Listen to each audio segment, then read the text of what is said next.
আলহামদুলিল্লাহ, আজ জিলহজ মাসের তৃতীয় জুমা। সবাইকে জুম্মা মোবারক।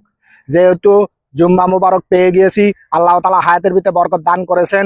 আমরা সবাই বেশি বেশি করে আমল করব এবং পরিষ্কার কাপড় চোপড় পরে নিজে ভালো করে গোসল করে তারপরে তাড়াতাড়ি মসজিদে যাব। আপনারা জানেন যে ভালো করে গোসল সেরে পরিষ্কার কাপড় চোপড় পরে মসজিদে তাড়াতাড়ি যাওয়ার যে কি ফজিলত জুম্মার দিন, এটা কিন্তু ওলামা একরাম আমাদেরকে বুঝিয়ে থাকেন। এবং এখানে বলা হয়েছে তুমি একটা ওমরা হজের সওয়াবও পাবে।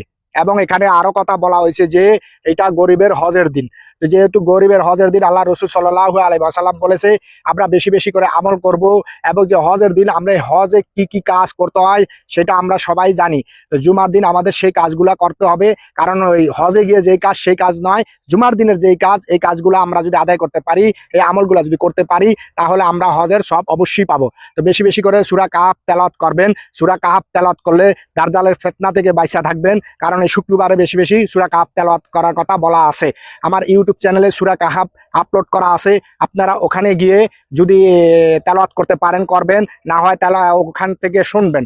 তেলাওয়াত করা শোনা এক রকম সওয়াব হয়। যাই হোক, ইউটিউব চ্যানেলের লিঙ্কটা আমি দিয়ে দিব, আপনারা গিয়ে সবাই ওখানে শুনে আসবেন।